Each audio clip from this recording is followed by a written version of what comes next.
Sejam muito bem-vindos a mais uma live do Programa de Laranja da Fundação Solidariedade.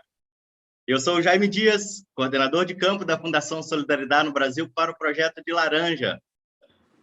Se você que está nos assistindo não conhece a Solidariedade, nós somos uma organização internacional da sociedade civil que atua há mais de 12 anos no Brasil no desenvolvimento de cadeias agropecuárias para que sejam cada vez mais sustentáveis, sendo socialmente inclusivas, ambientalmente responsáveis e economicamente rentáveis. Atualmente, nós desenvolvemos projetos de sustentabilidade com diversos parceiros nas cadeias de algodão, café, cacau, cana-de-açúcar, erva-mate, pecuária, soja e, claro, com a laranja. Globalmente, a Solidariedade está presente em 40 países há mais de 50 anos. Já para os telespectadores que conhecem a Solidariedade e o projeto Fruto Resiliente, essa é mais uma live do nosso programa, onde trazemos temas de suma importância para os produtores e produtoras rurais, em especial citricultores. Esse nosso projeto de laranja, o Fruto Resiliente, tem como objetivo incentivar e promover práticas mais sustentáveis a produtores de laranja nos estados de São Paulo e Minas Gerais, através de treinamentos e assistência técnica gratuitos. Se você tiver interesse em saber mais, entre em contato conosco pelo telefone ou WhatsApp que estão na descrição desse vídeo. Então, vamos lá. Como o objetivo do nosso projeto é oferecer capacitação através de treinamentos gratuitos a produtores, nesse ano de 2022, nós realizamos nos municípios de Leme, Lucianópolis, Santa Salete e Monte Azul Paulista um treinamento de boas práticas de contratação de trabalhadores rurais, com a advogada especialista em direito trabalhista rural, Andréia Oliveira. Como o trabalho no campo é muito dinâmico e ocorrem diversas modalidades de contratações de trabalhadores, tendo empregados fixos, temporários, prestadores de serviços, diaristas, entre outras modalidades vistas no dia a dia, considerando também que a informalidade trabalhista é muito comum no campo, levando prejuízos aos trabalhadores e também aos produtores rurais, então, hoje nós trouxemos a Andréia para esclarecer possíveis dúvidas sobre essa modalidade de contratação e como o produtor rural pode proceder para sair da informalidade e evitar possíveis sanções trabalhistas, ocasionando um ambiente de trabalho seguro e legalizado para os trabalhadores e empregadores. Essa live compõe uma série de vídeos, cartilhas e podcasts sobre diversos assuntos voltados a orientar o produtor rural. Esse evento deve durar mais ou menos 1 hora. Se vocês que estão nos assistindo tiverem alguma pergunta ou alguma dúvida que queiram esclarecer com a Andréia, por favor, utilizem o chat do YouTube, que a nossa equipe vai coletar as perguntas e vamos trazer para a nossa conversa. Espero que esse bate-papo seja muito proveitoso para todos vocês que estão nos assistindo. Andréia, muito obrigado por ter aceitado o nosso convite de estar aqui. Fala um pouquinho para a gente, quem é você, são quantos anos de profissão, qual que é o foco do seu trabalho? Jaime, primeiro, muitíssimo obrigada, boa noite a todos, obrigada a você de novo por essa oportunidade, Guilherme pela oportunidade, Solidariedade de forma geral, representado por vocês, é um enorme prazer estar sempre junto com vocês, porque de fato vocês fazem um trabalho de importância para o agricultor. Eu sou a Andréia, eu sou mineira, advogo há 22 anos, já fui produtora rural, conheço as dores do agricultor, porque já estive na pele deles, no lugar deles. Trabalho para a agricultura, para o agronegócio já há muitos anos, sempre trabalhei, na verdade, mas de alguns anos para cá, eu trabalho exclusivamente para o segmento do agronegócio. Uma das grandes vertentes do meu trabalho é a área trabalhista rural, onde eu sou apaixonada pelo tema, e gosto muito de trabalhar com esse tema justamente para poder ajudar o agricultor na gestão trabalhista dele, na gestão agrícola e gestão trabalhista. É isso, essa sou eu. Maravilha, Andréia, muito obrigado. Aproveito para dizer para quem está nos ouvindo, você acompanhou a gente esse ano todo nos treinamentos que a gente realizou e sempre foi muito proveitoso, sempre despertou muito interesse em quem estava acompanhando os nossos treinamentos. Tanto é que a gente depois fez podcasts para levar orientação para esses produtores. Agora estamos fazendo essa live de tanto que esse assunto é importante. Então, Andréia, vamos começar as perguntas. para você trazer esclarecimento para o pessoal. Olha só, o foco do projeto Fruto Resiliente é prestar orientação a produtores rurais que tenham até 100 hectares, considerados pequenos e médios produtores. Então, como deve proceder um produtor familiar que conduz as atividades sozinho no dia a dia, ou com a sua família, porém, ele precisa de mão de obra somente em determinados períodos do ano, por exemplo, um mês, onde vai colher a laranja. O que ele precisa fazer para estar em conformidade com os direitos desse trabalhador? Ele precisa assinar a carteira dele? Jaime, então, existem vários formatos de contratação de trabalhadores, tá? Dentro da seara trabalhista. A gente vai falar um pouco sobre eles, mas para essa pergunta, eu quero te responder ela destacando a figura do contrato por pequeno prazo, que está estabelecido pela Lei 5889 de 73, que é a Lei do Trabalho Rural. Tá? E aí, ele é uma figura bem interessante, mas poucas pessoas conhecem, apesar da lei ser muito antiga. Inclusive, eu vou falar o que a lei traz. Ela fala o seguinte, artigo 14A, para ficar bem claro, para as pessoas, para não terem dúvidas de que isso é uma invenção minha, porque é muito bom para ser verdade. O produtor rural, pessoa física, poderá realizar contratação de trabalhador rural por pequeno prazo para o exercício de atividade de natureza temporária. A contratação de trabalhador rural por pequeno prazo, que dentro do período de um ano, superar a 2 meses, fica convertido em contrato de trabalho por prazo indeterminado. Isso quer dizer o quê? Que dentro de um ano, eu posso contratar no máximo por 2 meses, tá? E aí, o que é interessante, né, nesse modelo de contratação? Porque poderia ser, por exemplo, um contrato por prazo determinado normal, que está lá na CLT. Mas o que é interessante nesse tipo de contratação por pequeno prazo, é porque a lei fala que você pode optar em contratar esse trabalhador ou por carteira assinada ou por contrato escrito nessas duas modalidades, só que você precisa, de qualquer forma, incluir ele na GFIP. Então, se você incluir ele na GFIP, você tem a opção, você, agricultor, tem a opção de contratar ele com carteira assinada ou apenas com contrato escrito, tá? Tem essas duas opções. E aí, o contrato escrito, ele tem alguns requisitos que precisam ser obedecidos. A carteira assinada é como se fosse um trabalhador comum, se optar por assinar a carteira. Ela só pode ser realizada por pessoa física, essa contratação só pode ser realizada por produtor rural, pessoa física, não pode por PJ, por pessoa jurídica, e que explore diretamente a atividade agroeconômica e pode ser proprietário ou não, ou seja, o arrendatário, o parceiro outorgado também pode contratar nessa modalidade por pequeno prazo. E é assegurado a ele, além da remuneração, os demais direitos trabalhistas. Então, tem que pagar 13º, tem que pagar férias, só não precisa fazer a assinatura da carteira, desde que faça um contrato escrito e inclua ele na GFIP. Legal, André, ótima resposta. Aproveito para dizer, para te perguntar, na verdade, já que a gente está falando, né, de uma modalidade fora de assinar a carteira, quais outras modalidades de contratação para um produtor que utiliza mão de obra externa esporadicamente? Como eu disse nesse exemplo, o produtor vai usar a mão de obra por um mês, ou que seja uma semana, ou até um dia na semana. Quais opções esse produtor tem de modalidade de contratação para que fique com essa situação legalizada?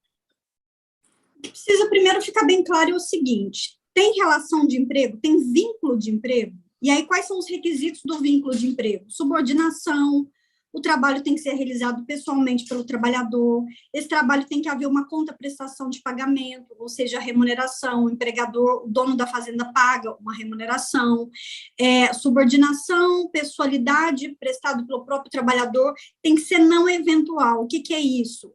A prestação de serviço, ela precisa ocorrer todos os dias, ou pelo menos mais de 2 vezes por semana. Estando presente esses requisitos, é uma relação de emprego, que aí necessita de carteira assinada. Sendo assim, a lei traz algumas modalidades. A lei do trabalho rural, que é essa que eu acabei de falar do trabalho de pequeno prazo, ela tem uma outra modalidade de contratação, que é o safrista. o contrato de safra, qual que é o entendimento do que é o contrato de safra? Primeiro, ele está lá na Lei 5889 de 73, que foi regulamentado agora pelo decreto 10.854 do ano passado. Ele revogou um decreto antigo e fala o seguinte: considera safrista, safreiro, o trabalhador que obriga a prestação de serviço por meio de contrato de safra. O que é esse contrato de safra? É aquele que tem a sua duração dependente das variações estacionais das atividades agrárias. O que é isso? Andréia, qual que é o prazo do contrato de safra? Eu posso estabelecer prazo no contrato de safra? Não, você não pode estabelecer prazo, porque esse prazo, ele depende das variações estacionais. Que essas atividades relacionadas ao contrato de safra, ela compreende a preparação do solo para o cultivo até a colheita. Então, se você faz uma contratação de um trabalhador para colher uma lavoura de laranja e você não especifica o talhão que ele vai colher, subentende-se que você contratou ele para colher toda a lavoura de laranja da fazenda X. Então, você não pode colocar que o prazo é, por exemplo, 2 meses. A duração desse contrato é de acordo com a duração dessa safra, a duração dessa atividade que você colocou no contrato. Se você colocou que é para cultivo, que é para plantar, que é para o plantio, é a duração do plantio. Se você colocou que é para a colheita, é a duração da colheita. O que você pode fazer é especificar a área, porque aí você delimita o contrato. Tá? Então, essa é uma modalidade que a gente tem, contrato de safra, que é um contrato temporário, que está na Lei 5889 de 73. Essa modalidade de contrato, ela precisa de carteira assinada, tá? Tem que assinar carteira, porque é uma relação de emprego. Tem todos esses requisitos que eu falei. Existe uma outra modalidade que, apesar da Lei do Trabalho Rural já prever ela, que é o contrato de trabalho intermitente, por prazo intermitente, a reforma trabalhista trouxe também essa figura. É uma figura ainda muito, muito polêmica, tá? Então, a gente recomenda pouco o uso dessa figura, mas ela fala o seguinte, que o contrato por prazo, considera-se como intermitente o contrato de trabalho no qual a prestação de serviço com subordinação, ela não é contínua, ocorrendo uma alternância de períodos de prestação de serviço e de inatividade, determinados em horas, dias ou meses, independente do tipo de atividade do empregado e do empregador, exceto para aeronautas regidos por legislação própria. Esse tipo de contrato intermitente é para aqueles casos onde existe uma certa cultura que, de repente, precisa de paralisar a colheita, por algum motivo, de clima, ou questão de preço, algum motivo o agricultor ele resolve paralisar a colheita, ou resolve paralisar o plantio. Provavelmente por conta de clima. Eu acredito que tenha sido pensado também nesse sentido, porque a gente vê isso como uma dor e uma grande lacuna para o agricultor. Como que eu faço nos momentos que começa a chover? Como que eu faço para colher? Como que eu faço para plantar nos momentos que está chovendo? Né? Como que eu faço com esse trabalhador? Então, essa poderia ser uma opção. Você manda o trabalhador para casa e usa nessa opção. Mas ainda é muito polêmico, tá? Ainda é muito polêmico, então a gente não aconselha muito o uso desse tipo de contrato. Agora, existe um outro tipo de contrato que também veio na reforma trabalhista, que é o contrato do autônomo. O contrato do autônomo, ele fala que ele pode ser realizado com ou sem exclusividade e de forma contínua ou não. Só que, para isso, ele não pode ter os requisitos da relação de emprego. Não pode ter os requisitos da relação de emprego, como subordinação, a dependência econômica do empregador. O prestador de serviço autônomo, ele tem que conseguir prestar o serviço com a estrutura dele. Ele não pode depender da estrutura do empregador para prestar o serviço. Se ele depende da estrutura do empregador para prestar o serviço, aí pode ser que afaste essa figura de autônomo e aí fique caracterizado que é uma relação de emprego. E aí fica presente a fraude. Pode configurar fraude. Essa modalidade a qual você se referiu agora, ela é o MEI, que é o microempreendedor individual, ou não? Você não está se referindo a esse? Pode ser também, pode ser. Entendo. Tá? Mas, então, pode falar, desculpa. Mas ele não foi feito para o MEI. Ele não foi feito para o MEI. tá? O MEI, a gente pode usar o MEI, mas ele não foi feito para o MEI. Ele é um prestador de serviço, que ele tem uma... Eu esqueci agora o nome do cadastro, ele tem que fazer um cadastro num órgão público para ele poder ser esse prestador de serviço, mas ele não precisa de ser uma pessoa jurídica, ele é uma pessoa física que faz um cadastro e aí ele paga o imposto no momento que ele faz essa prestação de serviço, ele recebe e paga o imposto, mas não necessariamente ele precisa ser uma pessoa jurídica, tá? Encerrando esse assunto do autônomo, é uma figura bem interessante, tá? É uma figura que eu gosto, uma figura bem interessante, mas o prestador de serviço, ele tem que trabalhar na estrutura dele, ele não pode depender da estrutura do empregador, e a gente não usa a legislação trabalhista para essa relação de autônomo, a gente usa a legislação civil, o Código Civil para essa relação de autônomo. Só precisa ter cuidado para não ficar configurado as características, os requisitos da relação de emprego, do vínculo empregatício. Maravilha. Já que eu comentei do MEI, eu gostaria de aprofundar um pouquinho mais nesse assunto com você, porque trabalhando em campo, eu já vi muitas situações onde o empregador, o produtor rural, ele chama uma pessoa, né, que está nessa condição, que é microempreendedor individual, onde ele tem um CNPJ, né?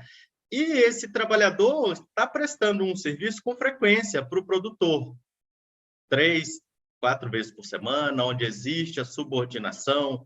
E pelo pouco de conhecimento que eu tenho nessa área, eu entendo que a lei trabalhista ela veta essa condição para o microempreendedor. Eu sei que existem algumas condições a serem atendidas pelo MEI. Você sabe me dizer como funciona a lei trabalhista para essa condição, para essa modalidade? Olha, nós podemos usar um MEI para uma prestação de serviço, tá? Para uma relação, para um prestador de serviço. Mas esse prestador de serviço ele não pode ser empregado. A única forma que você pode usar o MEI e aí ter usar sem que haja uma fraude na relação de emprego, e também ainda é discutido, mas acho que saiu uma decisão agora recente favorável, é quando o empregado ele tem estou tentando lembrar a palavra aqui. Ele é hipersuficiente, tá? Ele é hipersuficiente. Isso quer dizer o quê? Que ele é intelectualmente preparado nos casos, por exemplo, de um CEO, da contratação de um CEO, que é um cara que estudou, que tem faculdade, ou seja, ele é hipersuficiente, ele não é hipossuficiente, porque a maioria dos trabalhadores, principalmente de campo, eles são hipossuficientes, eles têm uma proteção maior pela lei, porque subentende que eles não puderam estudar, e aí eles têm eles são mais protegidos pela lei. No caso desse tipo de trabalhador que é hipersuficiente, que ele estudou, que ele tem um grau intelectual elevado, a lei, a jurisprudência vem entendendo que é possível você contratá-los através de uma empresa. Tá? Então, a gente pode, inclusive, usar a figura do MEI, mas o MEI ele tem uma limitação, né, de valor, então poderia ser uma outra PJ, porque depende do valor da remuneração. Mas qualquer outro tipo de contratação, Jaime, de pessoa jurídica, tem que ter muito cuidado para não ficar caracterizado o vínculo de emprego, a relação de emprego, que são aquelas que eu te falei. Pessoalidade, é só ele que presta o serviço. Além da pessoalidade, ele obedece ordens, ele usa a estrutura da fazenda, ele recebe remuneração, ele está lá todo dia, ele cumpre jornada de trabalho, ele assina ponto. Isso é uma relação de emprego. Isso é uma fraude, é uma maquiagem, é uma relação de emprego. Então, usa-se o MEI para fazer essa maquiagem. Tá? Então, o que eu estou me lembrando agora, a única possibilidade é no caso desse hipersuficiente, tá? Que poderia aí ser contratado, mas para exercer um alto cargo de gestão, um alto cargo de gerência numa fazenda. Tá, muito obrigado, Andréia. Eu faço essa pergunta porque nessa condição de MEI, né, ela, para o empregador, gera apenas aquele custo que foi acordado com o prestador de serviços, né? E ele acaba entendendo que está tudo ok, eu estou cumprindo com o meu dever trabalhista, e por, às vezes, ele descumprir alguma dessas normativas a qual estabelece o MEI, né, de que não pode haver aquela frequência, aquela subordinação, dentre esses outros critérios que você citou, muitas vezes o produtor acaba infringindo uma legislação trabalhista sem saber, né? Então, juntando esse questionamento que eu fiz para você, eu gostaria de te perguntar, em relação às sanções trabalhistas, quais riscos um produtor corre ao não formalizar a relação de trabalho com o seu funcionário ou com o seu prestador de serviço? Olha, para começo de história, várias multas, tá? Se existe uma relação de emprego e ele não registra esse emprego na carteira de trabalho do trabalhador, que é onde, de fato, se formaliza essa relação, né, para que o governo tenha cientificação de que, seja cientificado de que existe uma relação de emprego entre o João e o José, faz essa formalização através da carteira de trabalho. Fazendo essa formalização através da carteira de trabalho, vem o quê? Vem as verbas trabalhistas para ele poder pagar, né? INSS, fundo de garantia, depois tem 13º, férias, etc. Então, está ali, está formalizado. Se isso não acontece, se o José vai trabalhar na fazenda do João e o João não assina a carteira, ele tem algumas multas. A primeira multa, ela está no artigo... Ela veio pela reforma trabalhista, tá? Reforma trabalhista que trouxe, eu estou lendo aqui porque tem 3 tipos de multas que eu separei para mostrar para vocês. Tem uma no valor de R$3.000, tá? Uma no valor de R$3.000, havendo reincidência, o valor, ele é para cada trabalhador que não foi registrado, então teve uma fiscalização. O fiscal foi lá, verificou que o José não foi registrado, multa de R$3.000. A Maria também não foi registrada, mais uma multa de R$3.000. Além do registro na carteira, existem algumas anotações que precisam ser feitas na folha de registro ou no livro de registro. Quando essas anotações elas não são feitas, a multa é de R$800, tá? Esse do valor de R$3.000, ele está no artigo 29A da CLT. O parágrafo 1º que fala da multa de R$800, tá? Mentira, o parágrafo 1º ele fala que em caso de microempresa ou empresa de pequeno porte, a multa de R$3.000 reduz para R$800. No caso dessas anotações que não foram feitas, que tipo de anotações são essas? Férias, 13º, alteração de salário, tudo isso tem que ser anotado, tanto na carteira quanto no livro ou na ficha de registro. Se essas anotações não são feitas, multa de R$600 por cada anotação não feita, tá? Aí tem um artigo antigo, esses artigos que eu acabei de falar, eles vieram com a reforma trabalhista. Tem um artigo antigo, que é o 52, que já falava, qualquer problema na carteira, extravio, inutilização da carteira, multa de igual a metade do salário mínimo. E, além disso, uma multa de um salário mínimo, que aí está no artigo antigo, também 55, que fala que, em caso de infringência do artigo 13, o que o artigo 13 fala? Ele fala que quando não assina a carteira, tá? Que é obrigatória para o exercício de qualquer emprego a carteira de trabalho, inclusive de natureza rural, ele deixa bem claro isso. E aí, se não tem essa assinatura da carteira, mais uma multa de um salário mínimo. Então, é bem salgado a não formalização desse contrato de trabalho. E só uma observação, eu sempre oriento os meus clientes a não ficarem só no registro da carteira, porque você pode formalizar a relação de emprego só pela carteira de trabalho. Mas é importante que o empregador ele faça um contrato escrito, onde ele vai colocar no contrato escrito tudo que ele combinou com o trabalhador. Porque o empregador ele pode criar regras, ele pode criar políticas internas do negócio dele, da fazenda dele. Ele tem um poder de dirigir o negócio dele. A reforma trabalhista também trouxe essa possibilidade para ele de criar essas regras internas. Então, ele fazendo o contrato de trabalho e assinando a carteira, aí ele está 100% legal. Legal, Andréia, obrigado, muito obrigado. Falando nessa mesma linha de sanções trabalhistas, muitas vezes o produtor acaba pecando e sendo penalizado por não entender bem sobre legislação trabalhista, porque é bem uma coisa que eu falo muito, o produtor está lá no campo, ele sabe plantar, colher e executar suas diversas atividades. E muitas vezes essas leis são criadas e nem sempre chega ao produtor. Então, por isso eu acho muito importante a gente estar tendo esse bate-papo aqui, como mais um mecanismo de orientação para o produtor.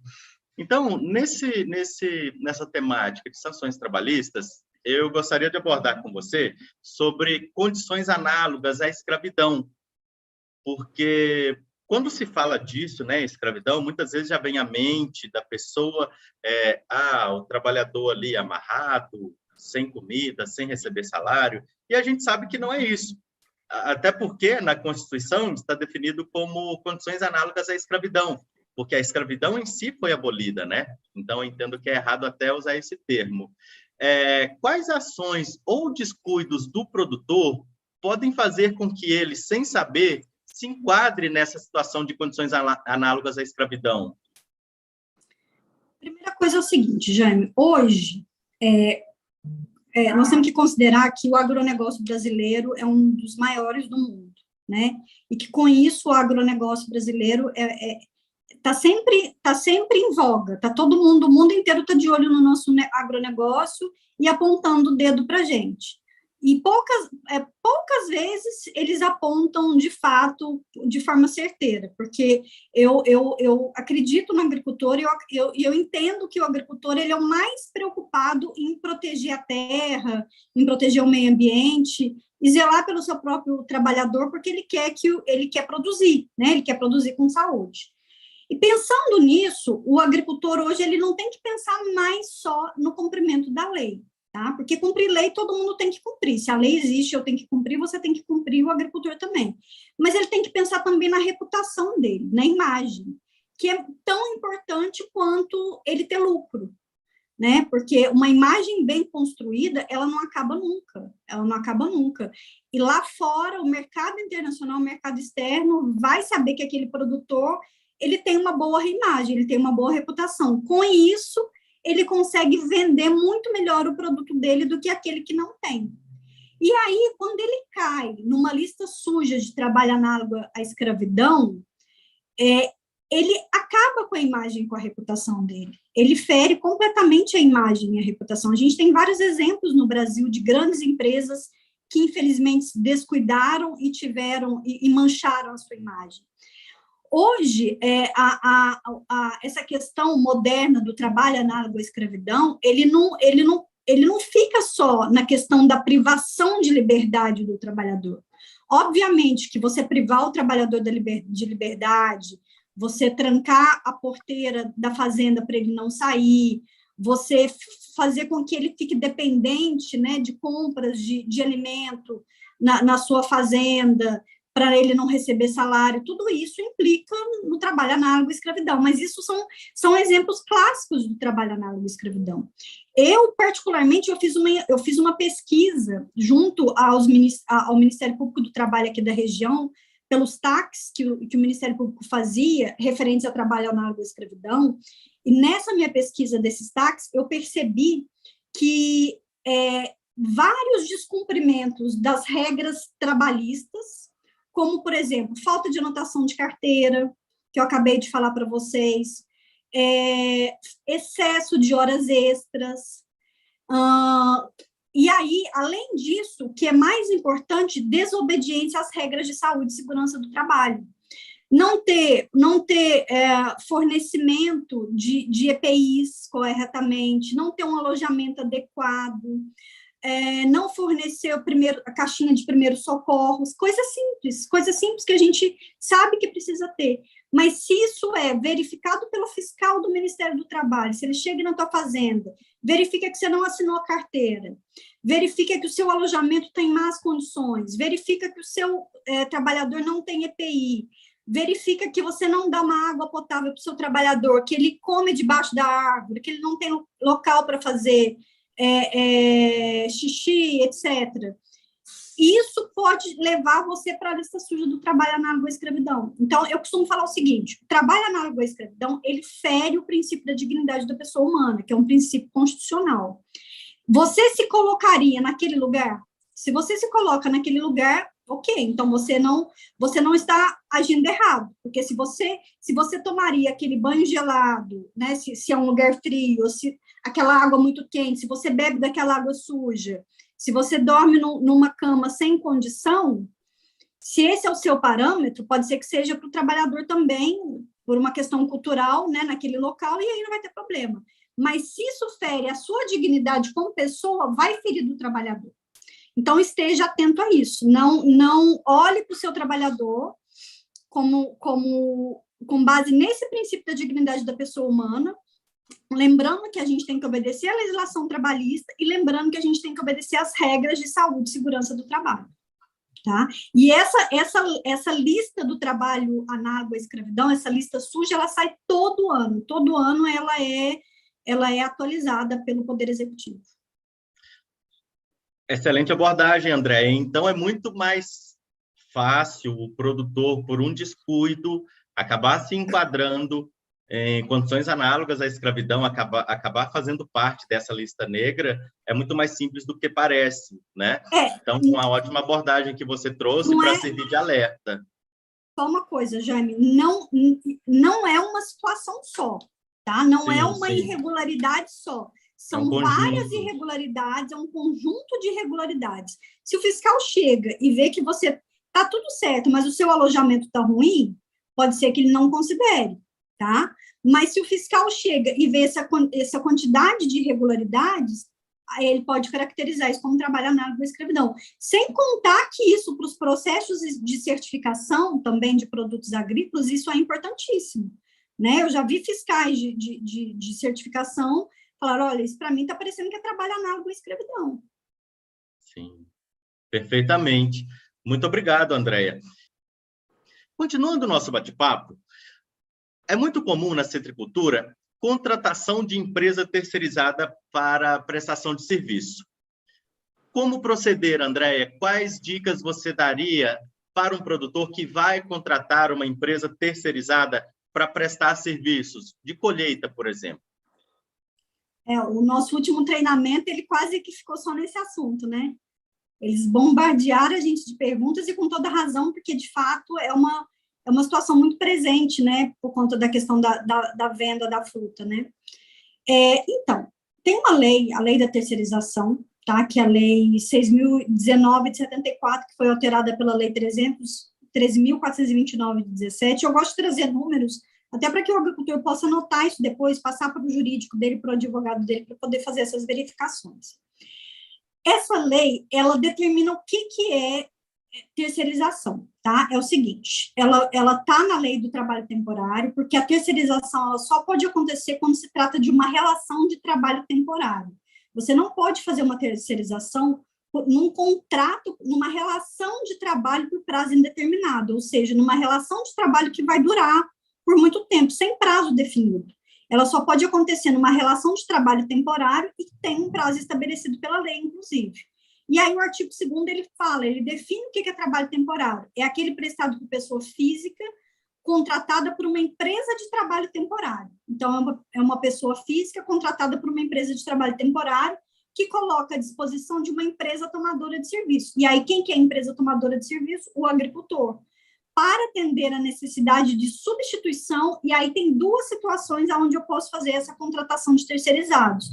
Para atender a necessidade de substituição transitória de pessoal permanente ou a demanda complementar de serviço. E aí, o que é a demanda complementar de serviço? É aí que é a pegadinha. É quando ela é oriunda de fatores imprevisíveis ou quando decorrente de fatores previsíveis tem a natureza intermitente, periódica ou sazonal. E aí pode entrar esse caso específico da colheita da laranja. A lei ainda fala que a empresa de trabalho temporário, e isso é super importante porque eu já vi empresas que ela não tem o objeto social dela esse tipo de prestação de serviço. Mas a lei fala que ela precisa ter, que é uma pessoa jurídica, que deve ser registrada no Ministério do Trabalho, e que ela é responsável pela colocação dos trabalhadores à disposição de outras empresas temporariamente. Então, o que é isso? Esse é o objeto social dela, que ela coloca trabalhadores à disposição de outras empresas temporárias. Não pode, por exemplo, uma empresa que tem no objeto social dela comercialização, ela não pode ela não pode ser a empresa que vai terceirizar. Ela não pode, ela tem que ter especificamente no objeto social dela. E a pessoa, e a empresa tomadora de serviço é o agricultor, que pode ser pessoa jurídica ou pessoa equiparada à jurídica. O agricultor pode, então, ser uma pessoa física, porque ele é equiparado à pessoa jurídica. Então, o físico também pode, a pessoa física também pode. E aí, algumas coisas interessantes, tá? O que me perguntaram muito, e eu acho que a gente conseguiu dar uma saída para eles, porque é inevitável essa figura da terceirização, e qual que é a saída? Qual que é o que eles podem fazer para eles fazerem isso de forma mais tranquila? Eles precisam fazer um negócio que chama due diligence, que nada mais é do que contratar com pessoas de boa reputação. Então, essa empresa que vai fazer a terceirização, porque os agricultores são os tomadores de serviço. Então, a gente tem, de um lado, os tomadores de serviço, que são os agricultores, e do outro lado, a gente tem a empresa terceirizada, a PJ. Essa empresa terceirizada, a PJ, ela tem que ter um bom nome no mercado. Ela tem que ser aquela empresa que paga em dia as contribuições dos trabalhadores, que paga os salários, as remunerações, e, além disso, ela tem que ter uma saúde financeira. Por quê? Porque a lei fala que... primeiro, a lei fala o seguinte, não tem vínculo de emprego. Os trabalhadores da empresa terceirizada, eles não têm vínculos de emprego com os tomadores de serviço. Tomadores de serviço, quem que é? O agricultor. Então, não existe esse vínculo de emprego entre o tomador de serviço e a empresa terceirizada. Mas, se esse prestador de serviço, se esse terceirizado não pagar as verbas trabalhistas, não pagar a remuneração, existe uma determinação na lei que ela fala o seguinte: o tomador de serviço, o agricultor, ele tem uma responsabilidade subsidiária. O que é isso? Se ele não pagar, quem tem que pagar é o agricultor. Então, aí que é o grande problema, porque eu colocar uma terceirizada na minha fazenda para fazer o trabalho, maravilha, ótimo. Mas, se eu coloco uma terceirizada na minha fazenda que não tem uma boa saúde financeira, que não tem um bom nome, não tem uma reputação, o que vai acontecer? Vai sobrar para mim como agricultor, eu que vou ter que pagar. Porque a justiça primeiro vai contra ele, mas se ele não tem patrimônio, se ele não tem uma saúde financeira, vai contra mim. Vai contra mim que sou o tomador de serviço, vai contra mim que sou o agricultor. Andréia, Oi.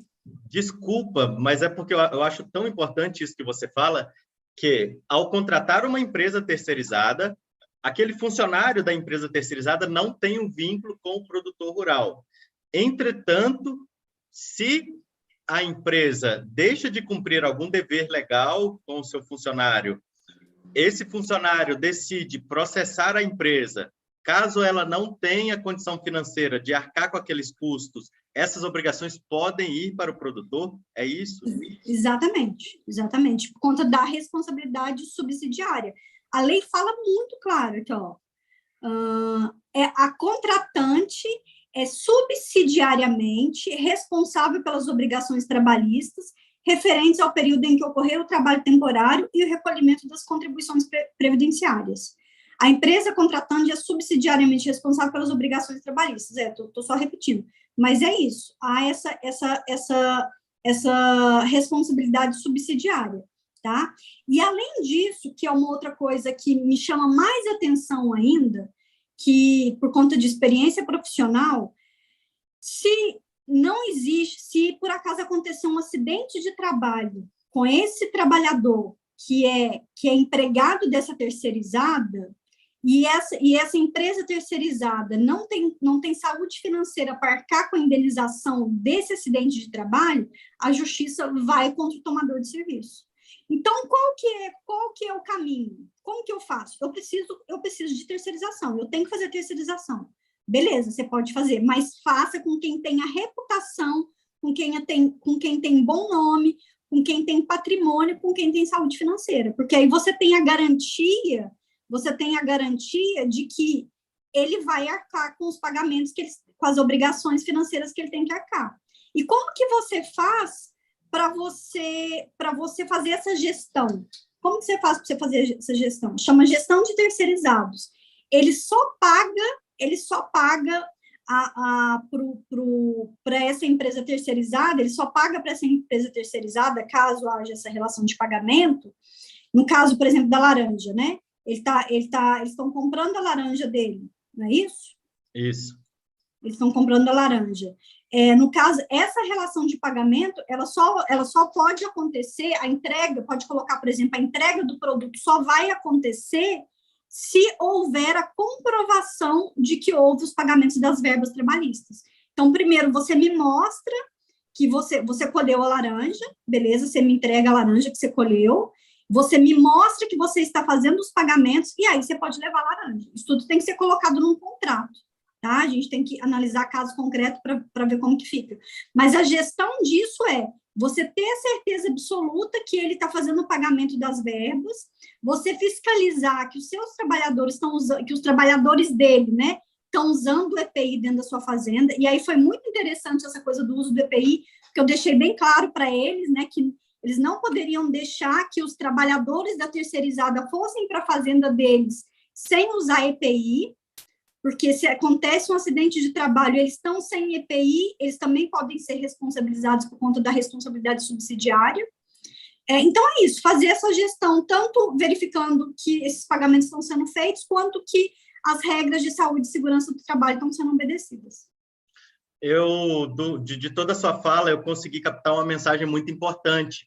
Então, quando o produtor rural vai contratar uma empresa terceirizada, nem sempre buscar pela empresa mais barata é o mais viável para ele, nem sempre vai ser mais econômico, com tudo que envolve essa viabilidade, né? Não, o mais importante é ele saber que ele tem saúde financeira, que ele tem uma boa reputação. Fazer pesquisa de Serasa, fazer pesquisa de SPC, faz pesquisa no site do Tribunal do Estado de São Paulo, do Tribunal do Estado de Minas, para ver se ele é bom pagador, olhar na Justiça do Trabalho para ver se ele tem reclamação trabalhista, e vai no cartório de registro de imóveis para ver se ele tem patrimônio no nome dele. Isso é due diligence. Isso é uma due diligence simples, mas é uma due diligence. Se ele fizer isso, já está ótimo, já está bom demais. Aí, se der tudo positivo a favor dessa empresa terceirizada, ele pode contratar. Risco sempre vai ter, Jaime. Em qualquer atividade econômica, risco vai existir. O que a gente precisa fazer é orientar o empregador, o agricultor, para que ele corra o mínimo de risco financeiro possível.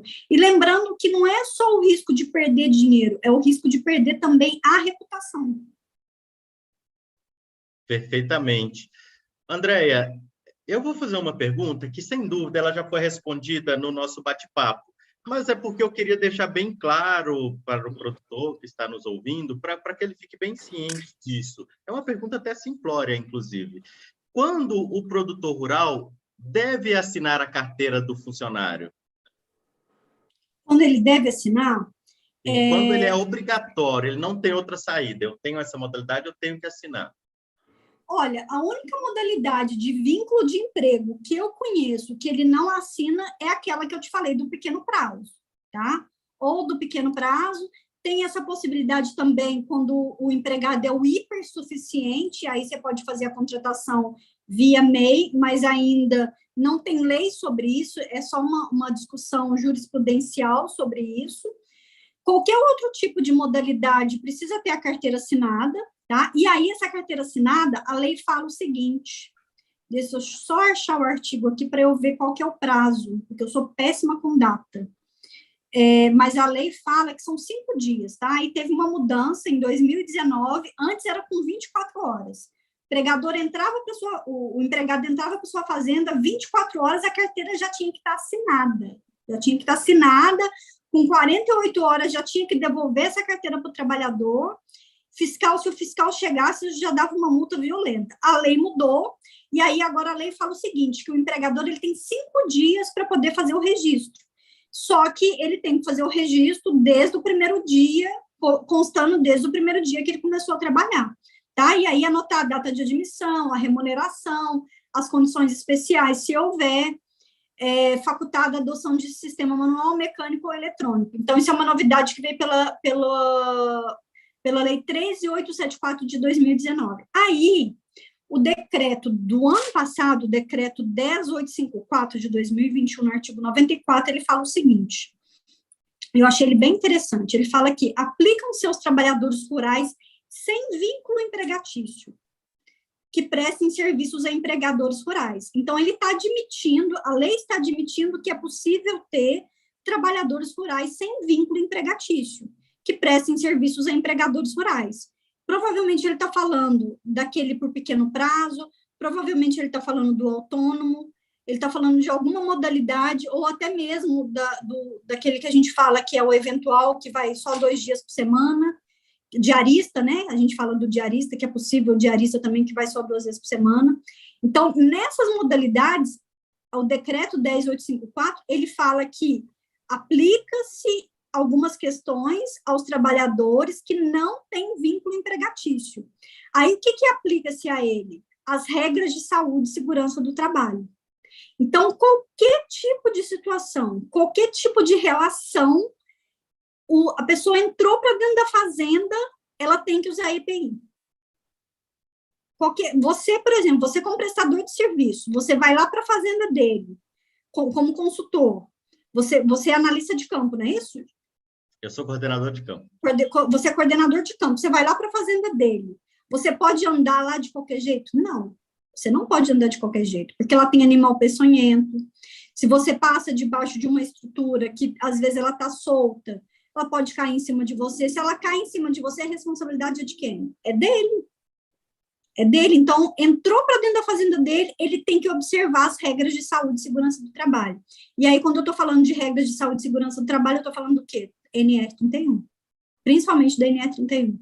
E, além disso, ele tem que observar, quando se trata de uma relação de emprego, uma relação de trabalho sem vínculo empregatício, além da saúde e segurança do trabalho, sobre a jornada de trabalho também, ele tem que observar, ou seja, 8 horas, né, 44 horas semanais, trabalho noturno, que aí ele tem uma remuneração maior quando se trata de trabalho noturno, e o trabalho do menor de idade. Perfeitamente. Eu quero te fazer uma última pergunta antes de passar para o chat, para a gente responder as perguntas trazidas pelos nossos espectadores.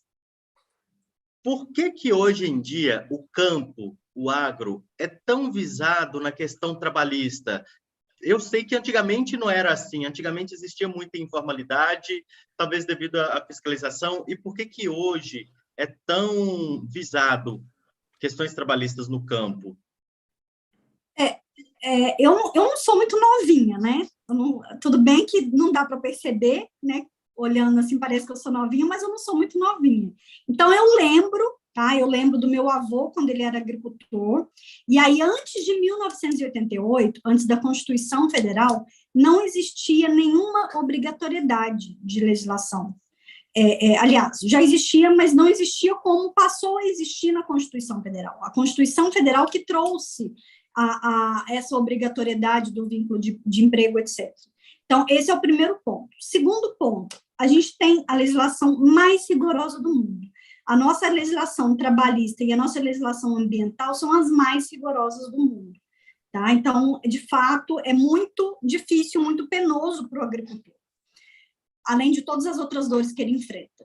Como se não bastasse isso, as fiscalizações elas aumentaram em decorrência de uma série de questões, tá? Inclusive questões políticas, elas aumentaram as fiscalizações, em alguns lugares mais, em outros lugares menos, mas tem um outro fator que é muito importante, que é a questão da exportação.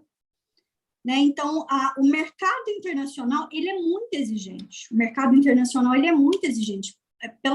Até por conta da força, da pujança do nosso agronegócio, o mercado internacional ele exige muito do Brasil. Além disso, existem regras de certificação que são internacionais que obedecem à OIT, a Organização Internacional do Trabalho, que aí não foi feito só para o Brasil, foi feito para o mundo inteiro, né? São regras balizadoras, inclusive várias das nossas regras feitas no Brasil se fundamentaram nas convenções que estão lá na OIT, na Organização Internacional do Trabalho, né? Convenção de Direito Humano, tem convenção sobre menor, sobre mulher, várias questões.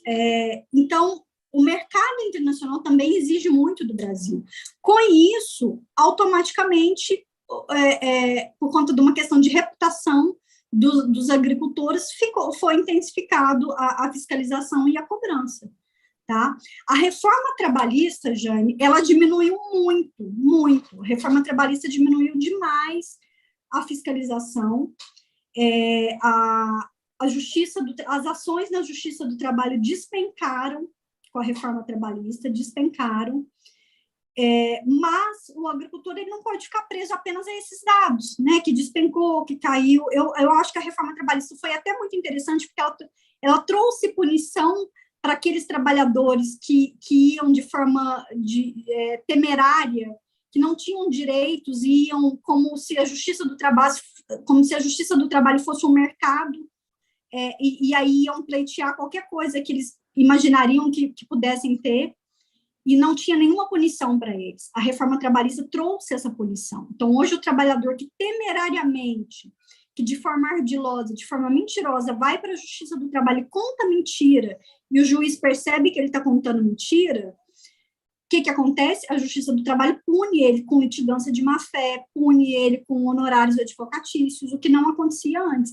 Então, isso são fatores preponderantes para ter diminuído as ações trabalhistas.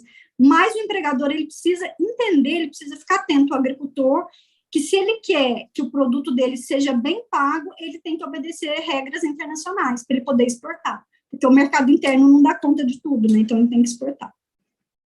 Obrigado, Andréia. Excelente abordagem. Agora eu quero repassar para você, para a gente discutir, algumas perguntas que vieram do chat dos nossos espectadores.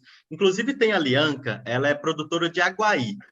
Ela está pedindo para a gente abordar aqui sobre a questão de contrato de trabalho, sobre essa modalidade, em que o pagamento está ligado 100% ao rendimento do profissional. É possível... É legal essa modalidade, onde eu vou fazer um contrato de trabalho, o funcionário vai ganhar conforme o rendimento dele. Ele pode existir isso, ou existe alguma coisa que fale com que ele tenha que ganhar pelo menos o equivalente a um salário mínimo? Enfim, como que a gente pode explicar isso para a Lianca? Então, tem sim a possibilidade dele receber por tarefa, né, por produção, tem essa possibilidade. É importante o agricultor ele olhar para os acordos e para as convenções coletivas que foram feitas, tá? E até entrando aqui numa questão, existe uma ordem hierárquica de leis. A Constituição Federal está lá em cima. Abaixo da Constituição Federal, a gente tem que olhar para ver se o empregador ele firmou algum acordo ou convenção coletiva. E aí, nessa documentação, ou nesse acordo, ou nessa convenção coletiva com os sindicatos, estabelece qual que é o parâmetro de pagamento por essa produtividade. Então, isso geralmente acontece nos contratos de safra. Esse pagamento, se ela puder, inclusive, falar se é isso mesmo, ou se ela estava imaginando algum outro tipo, mas o mais comum dentro do cenário rural é o pagamento de produtividade nos contratos de safra. Então, eu estabeleço que vai começar a safra de laranja na minha fazenda, ou safra de café na minha fazenda. Eu pago tanto por cada quilo colhido, ou pela quantidade de quilo colhido por dia. Se eu colhi, por exemplo, 100 quilos equivale a X remuneração. Aí eu faço a gestão disso, eu documento isso, por assinatura do trabalhador, por assinatura do empregador, porque é importante ter essa prova, né, de que ele colheu X, que esse X que ele colheu vale tanto, para depois não ter uma reclamação futura, e está tudo certo. Tá? Então, é importante, porque a lei ela fala que é possível, mas ela não estabelece muito regras. O que vai estabelecer regras sobre isso é ou a convenção coletiva ou o acordo coletivo. Se não tem convenção, não tem acordo coletivo, você pode estabelecer isso no contrato escrito. deixar muito bem claras as cláusulas num contrato escrito. Perfeito. A Lianca, ela está sinalizando aqui que é essa abordagem mesmo, essa resposta que ela estava querendo ouvir, e que ela até comentou aqui que ela também faz empreitada para Carpi, onde é determinado o valor por XP que aquele funcionário executar. Eu tenho aqui uma outra pergunta, Andréia, sobre aquela abordagem da... Peraí, Jaime, só uma coisa. Tem sempre que obedecer o mínimo, que é o salário mínimo, tá? Qualquer pagamento por produtividade tem que obedecer o trabalhador. Se ele trabalha 8 horas por dia, ele não pode receber menos do que um salário mínimo, tá? Então, se a produtividade dele não alcançou o mínimo e ele tem uma jornada de 8 horas por dia, ele tem que receber um salário mínimo.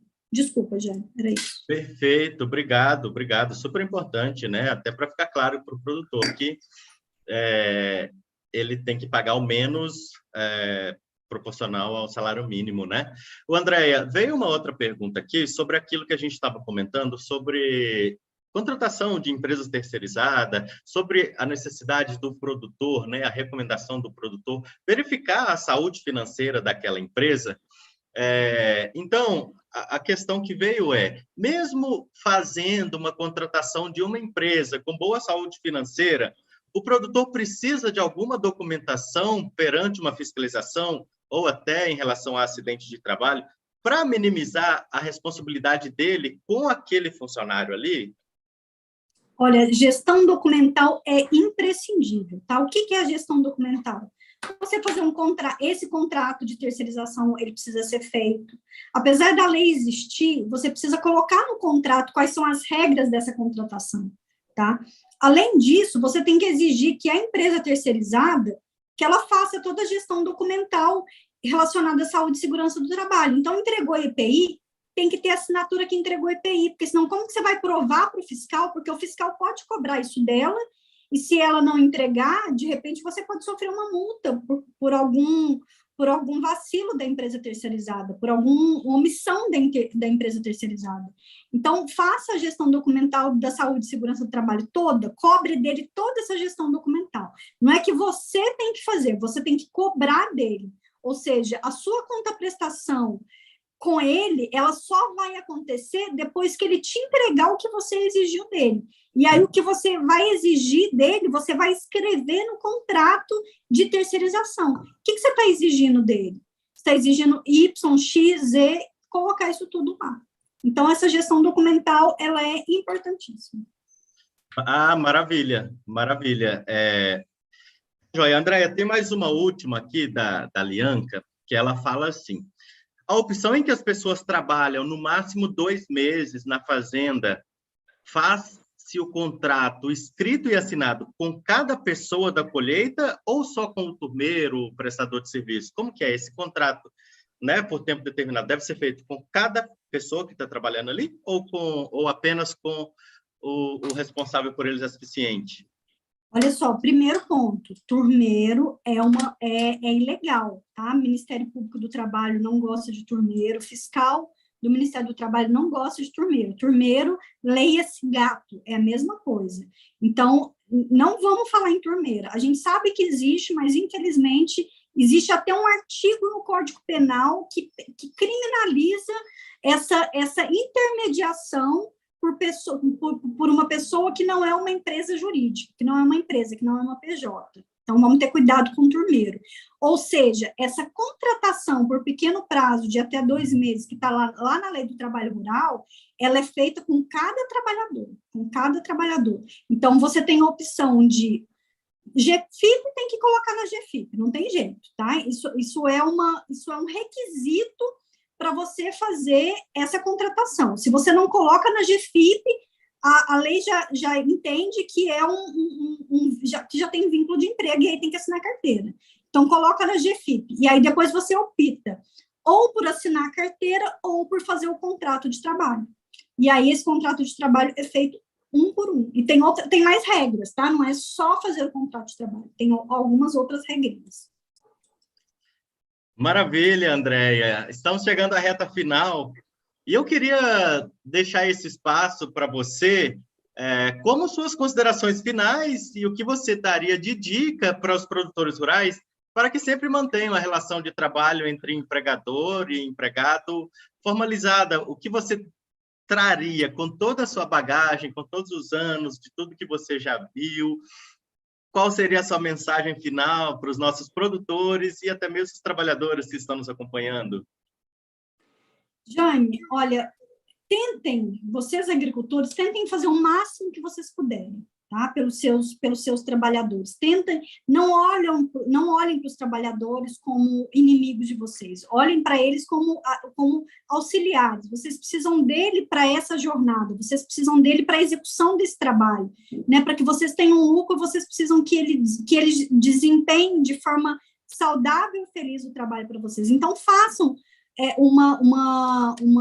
tenham uma relação de emprego, de trabalho com eles saudável. Além disso, tentem ao máximo seguir o que a lei manda, porque não tem como a gente fugir da lei, tá? É lógico que existem algumas estratégias de gestão que a gente pode seguir, e aí para poder colocar do melhor jeito para vocês, onde vocês gastem menos, aonde vocês corram menos risco, tá? Porque uma coisa super importante é fazer essa análise de risco, é fazer uma gestão de risco, porque às vezes, em algumas situações, é preferível vocês correrem risco do que fazer aquela correção, né, Jane? Eu sempre falo isso nas minhas palestras, sempre verificar que às vezes é preferível correr aquele risco, às vezes aquele risco ele fica mais barato para você do que você fazer aquela regularização, aquela conformidade. Então, precisa fazer essa análise com estratégia, tá? Sejam empresários, não cabe mais hoje nesse mundo o agricultor que não é empresário, ele tem que ter cabeça de empresário para que ele tenha lucro.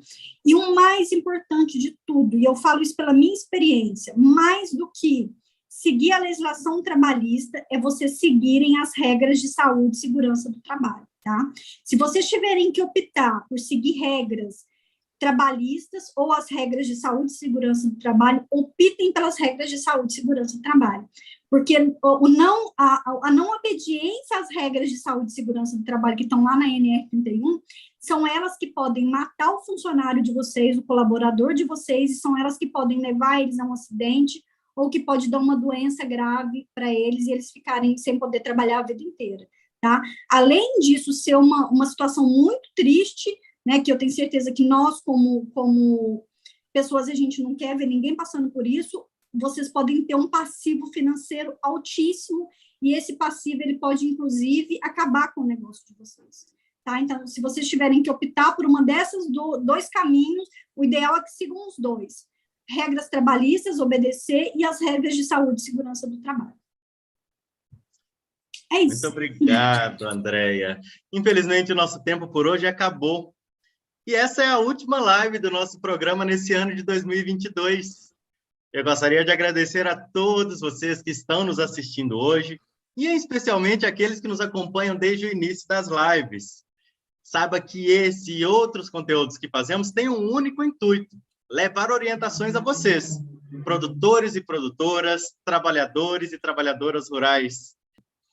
Se você é um pequeno produtor de laranja e quer participar do projeto Fruto Resiliente, ou quer entender melhor como funciona, mande uma mensagem para a gente por WhatsApp. Os contatos estão todos aqui na descrição. Esse vídeo ficará disponível aqui no YouTube, e se você quiser rever ou enviar para alguém que você acha que possa se interessar, é só compartilhar. Na semana passada, nós divulgamos um podcast com a participação da Andréia sobre esse assunto. Se você perdeu, acesse o Citrus Conecta para assistir. Mais uma vez, gostaria de agradecer a Andréia pela preciosa contribuição aos nossos produtores e espectadores. Mais uma vez, obrigado por ter aceitado participar desse evento. Obrigado também ao time de comunicação por nos auxiliar nesse e em todos os outros materiais audiovisuais que fazemos. Também a toda a nossa equipe do Projeto Fruto Resiliente, que está no dia a dia em campo com o produtor, oferecendo a melhor assistência técnica. Obrigado a todos, boas festas de fim de ano e até a próxima.